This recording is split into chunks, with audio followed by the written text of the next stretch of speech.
Hello friends, எல்லாரும் group 4 exam எழுதி முடிச்சுட்டு அது குரூப் 2 எக்ஸாமுக்காக படிச்சிருக்கிறீங்க. நிறைய பேர் நிறைய டவுட் கேட்டிருந்தீங்க. அதுக்கான எக்ஸ்பிளனேஷன் வீடியோவை இப்போ போட்டிருக்கிறேன்.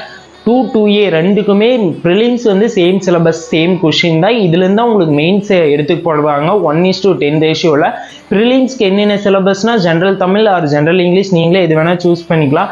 அடுத்தது இதில் வந்து 100 கொஷின் இருக்குது, 180 மார்க். அது இல்லாமல் ஜிகே வந்து 75 கொஷின் உங்களுக்கு. அது இல்லாமல் மேக்ஸ் 25. இது டோட்டலாக 150 கொஷின். ஓவராலாக உங்களுக்கு டோட்டல் மார்க் 300 மார்க். இதில் நீங்கள் 160 ப்ளஸ் எடுத்தீங்கன்னாவே போதும், மெயின்ஸ்க்கு நீங்கள் எலிஜிபிள் ஆகிருவீங்க. மேக்ஸிமம் கட் ஆஃப் அவ்வளோதான் வரும்னு நினைக்கிறேன். 160 to 170 வரும். நீங்கள் அதுக்குள்ளே வர மாதிரி பிளான் பண்ணிக்கிங்க. இப்போ இருந்தே நிறைய பேர் இந்த சேம் டவுட் கேட்டிருந்தீங்க, 2A ரெண்டுமே எழுத முடியுமான்னு சொல்லி. இதை நான் முடிவு பண்ண முடியாது, டிஎன்பிசி தான் முடிவு பண்ண முடியும். எப்படி எடுப்பாங்கன்னா, இப்போ வந்து வேகன்சி 2000 வேகன்சி இருக்குதுன்னா இதில் வந்து மொத்தம் ஓவராலாக 20,000 பேர்த்து எடுத்துப்பாங்க. இதில் வந்து 20,000 பேர் 2A எழுத முடியும். ஆனால் 2 எத்தனை பேர் எழுத முடியும்?